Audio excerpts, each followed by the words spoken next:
yakinlah bahwa semuanya itu baik. Harus positif. Positif ya Pak ya? Kalau positif COVID nggak bagus ya, kalau positif ini bagus. Oke, jadi semuanya itu adalah manusia-manusia baik. Tolong ditekankan dalam ingatan kita masing-masing bahwa semua manusia itu adalah baik. Tinggal dari mana caranya kita melihat kebaikan itu. Dari sisi mana? Dari kerangka acuan apa gitu ya. Lanjut. Yang berikutnya adalah keyakinan kelas. Keyakinan kelas ini adalah suatu nilai-nilai kebajikan yang disepakati bersama oleh siswa, yang nantinya akan dilaksanakan oleh siswa itu sendiri. Contohnya, saya selalu menghargai pendapat dan karya orang lain.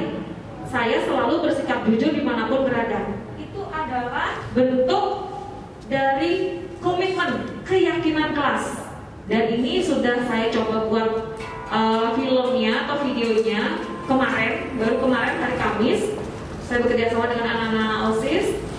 Di situ saya membuat sebuah video bagaimana pembuatan keyakinan kelas itu. Jadi apapun aturannya, rule-nya itu adalah sebenarnya dari siswa sendiri. Mereka yang menentukan mereka mau seperti apa. Dan sanksinya pun jikalau mereka melanggar keyakinan mereka itu, mereka pula yang akan menentukan solusinya, bukan kita. Contoh misalnya kayak tadi, kamu kenapa di kantin nak? Ya bu, saya lapar makan. Solusinya gimana? Kalau kamu sudah melanggar keyakinan kelas kamu, solusinya apa? Solusinya apa? Akhirnya anak itu menjawab, iya bu, solusinya lain kali saya tidak akan seperti ini lagi. Lain kali saya akan makan dulu, baru saya bisa masuk ke kelas, jadi saya tidak terganggu pelajarannya. Lain kali saya tidak akan. Nah, itu mereka yang membuat solusinya, bukan kita. Ya, jadi mereka lah yang menentukan solusinya, tindakannya harus bagaimana. Itu secara tidak langsung kita melatih mereka untuk berpikir bagaimana seharusnya tindakan apa yang harus mereka ambil. Seperti contoh kemarin saya juga sudah menerapkan di salah satu murid kelas 10. Saya juga bekerja sama dengan wali kelasnya dan juga guru BK-nya dan orang tuanya juga. Kebetulan orang tuanya datang ke sekolah, jadi anak itu bermasalah dari nilai fisikanya, dia tidak mengumpulkan nilai sama sekali, jadi 0, tugasnya tidak ada. Tapi syukurnya, saya ucap syukurnya lagi. Kenapa? Karena dia berhasil sadar. Dia sadar dengan dirinya dia. Itu poin sangat penting Bapak Ibu.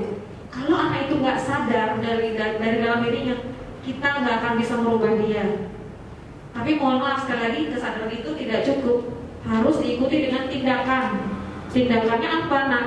Tindakannya bu, saya akan mengumpulkan semua tugas-tugasnya. Masa bisa dalam satu hari? Bisa bu. Itu adalah bentuk komitmen. Dan kita guru harus menghargai komitmen itu. Harus menghargainya. Jadi seperti itu untuk keyakinan kelas. Lanjut Ibu Sinta. Nah, di sini posisi kontrol guru itu banyak sekali tulisannya. Saya nggak mau bahas itu, terlalu lama nanti ya. Jadi ada cerita yang pertama penghukum. Banyak nih guru-guru ataupun teman-teman kita ataupun saya sendiri yang memposisikan diri sebagai penghukum. Setiap nemu anak yang bersalah, ya langsung kita comot dia, langsung kita ajak dan langsung kita hukum dia. Dengan hukuman, mohon maaf, fisik misalnya, mohon maaf, mungkin dengan membersihkan sesuatu. Mohon maaf Bapak Ibu, itu kurang tepat. Karena itu tidak akan bisa merubah karakter dia. Mohon maaf Bapak Ibu, semuanya kayak ngantuk ya? Ngantuk ya? Oke, kita breaking ice dulu deh. Ice breaking, mau breaking ice. Coba berdiri dulu semuanya.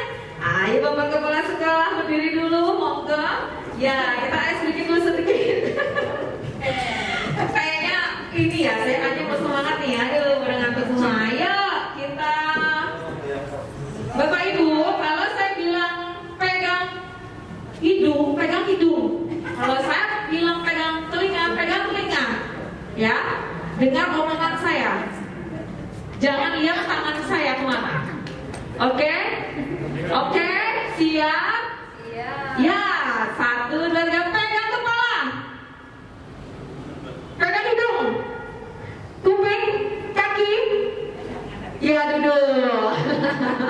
Duduk. Nah akhirnya masih ada konsentrasi nih kalau kayak gini. Aduh, saya kira diam-diam itu ngantuk ya, ternyata masih konsen semua. Oke lah. Ya, mungkin ada kudapan sedikit, silahkan Bapak Ibu boleh monggo sambil dicemil-cemil biar santai tapi nyampe ya informasinya. Yang berikutnya itu membuat orang merasa bersalah. Nah ini yang paling sering nih juga. Kalau ada anak yang bersalah gitu, atau mungkin dia melanggar aturan, kita mengatakan, "Bu sangat kecewa sekali nak sama kamu. Rugi dong ibu udah ngajarin kamu macam-macam. Rugi dong ibu udah ngasih gini materi gini. Ternyata nggak kamu laksanakan." Itu jadinya murid itu merasa bersalah. Memang merasa bersalah, tapi efek dari perbaikan karakternya itu nggak akan lama Bapak Ibu. Hanya pada saat itu saja. Jadi dia hanya sebatas pada saat itu saja, pada saat kejadian itu saja, nggak bisa konsisten gitu. Ya, lanjut. Yang berikutnya teman, ini juga. Nah, kita dulu memposisikan diri sebagai teman. Teman kadang baik juga Bapak Ibu, tapi lebih banyak jeleknya. Kenapa? Tuh, ada tulisannya di situ. Hal negatif dari posisi kita guru sebagai teman adalah bila suatu saat guru tersebut tidak membantu, maka murid akan kecewa dan berkata, "Saya pikir ibu atau bapak teman saya. Ternyata bapak dan ibu bukan teman saya." Jadi, betul tidak Bapak Oka? Oh betul. Jadi nggak bagus juga ya guru itu memposisikan diri sebagai teman.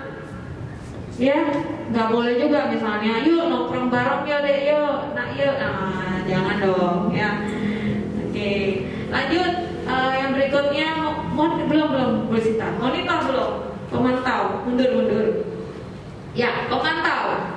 Kita mengawasi setiap detik gerak-gerik siswa kita. Lalu kita tentukan sanksinya. Kayak ngintip maling dong jadinya kita ya. Itu juga nggak bagus Bapak Ibu. Kita hanya sebagai pengawas saja. Ya, itu tidak bagus juga. Dan yang lanjut Sinta ya.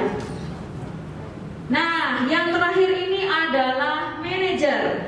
Inilah yang the best, yang terbaik. Kenapa? Karena alasannya kita, kalau posisi kita sebagai manajer, guru sebagai manajer itu sebenarnya bukan untuk mengatur dia, kamu harus A, B, C, D, E, F, G dan seterusnya. Tapi kita membimbing murid untuk mengatur dirinya sendiri. Itu. Jadi murid akan berusaha belajar memanage dirinya sendiri dari kesadaran dirinya dan mengembalikan murid itu ke kelompoknya. Artinya jangan kita pisahkan dia dari kelompoknya, dari teman-temannya. Ya, karena efeknya nanti banyak. Bisa jadi dia mungkin malu dan sebagainya. Ya, jadi lebih ke psikisnya, kasihan nanti kalau seperti itu. Jadi kita sekali lagi sebagai manajer itu yang the best. Jadi kita harus memperbaiki diri sama-sama bagaimana memposisikan kita sebagai manajer, control manager. Ya, lanjut Ibu Sinta. Ada segitiga restitusi. Ini adalah bentuk sebuah penanganan bagi siswa-siswa yang bermasalah. Itu teori-teorinya. Lanjut Ibu Sinta. Saya nggak bahas teorinya, mungkin lebih kepada lanjut segitiga aja. Oke, lanjut lagi satu. Lagi. Ya, ini segitiga restitusi. Segitiga restitusi, ini mohon maaf, mungkin guru BK udah sering banget melaksanakannya. Mungkin belum tahu istilahnya mungkin ya, lebih ke konsepnya itu apa sih gitu. Segitiga restitusi adalah suatu bentuk penanganan terhadap siswa-siswa yang bermasalah. Dari yang pertama, validasi tindakan yang salah, kemudian menanyakan keyakinannya dan melakukan menstabilkan identitas. Mungkin Bapak Ibu ada yang poin menstabilkan identitas lebih dulu boleh, menanyakan keyakinan lebih dulu boleh, itu bebas mana aja. Yang mau dilakukan mana yang lebih dulu silakan. Tapi pada intinya semuanya itu terkait, ya. Contoh misalnya, Ibu Sinta bisa next.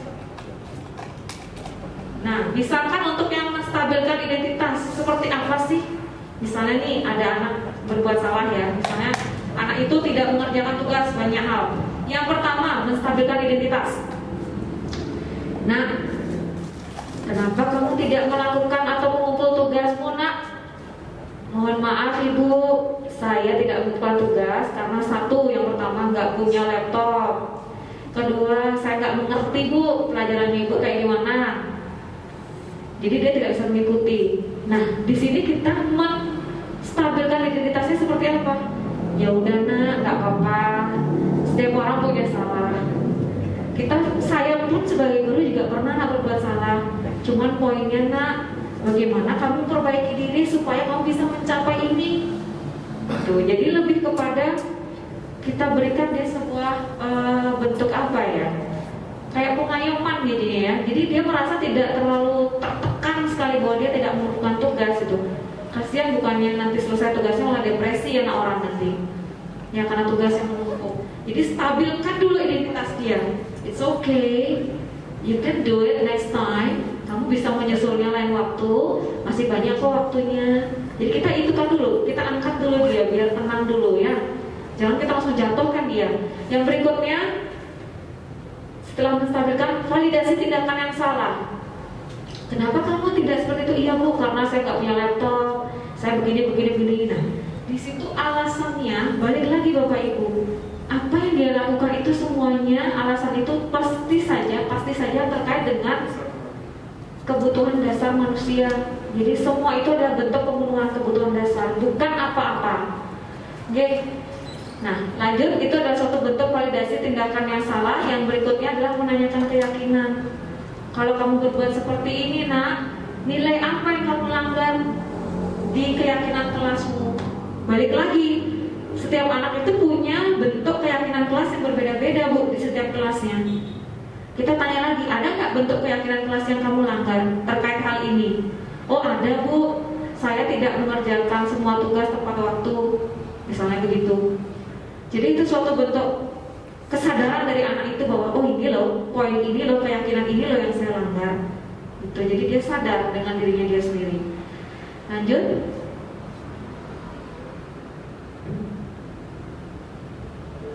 Mau nggak? Nah, oke, stop. Ya, jadi seperti itu Bapak Ibu untuk modul 1.4-nya. Dan ini berbagai macam aksi nyata yang sudah saya lakukan terkait modul-modul yang tadi saya jelaskan. Bagaimana Bapak Ibu? Ada pertanyaan tidak? Monggo kalau ada pertanyaan. Mungkin dari Pak Agus Sutarno mungkin mau ada yang ditanyakan, dipersilakan.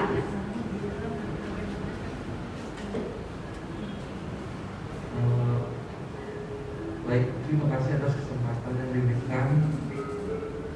Jadi tadi Ibu menjelaskan ketika ada siswa yang bersalah, kita tidak layak untuk menghukumnya. Iya, betul. Bahkan tadi ada siswa yang pas makan di saat jam pembelajaran dimulai, itu Ibu bilang tidak menyalahi, ya.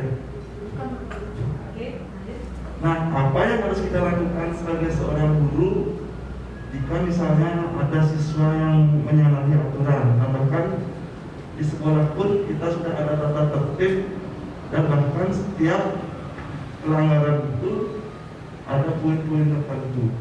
Sekian, terima kasih.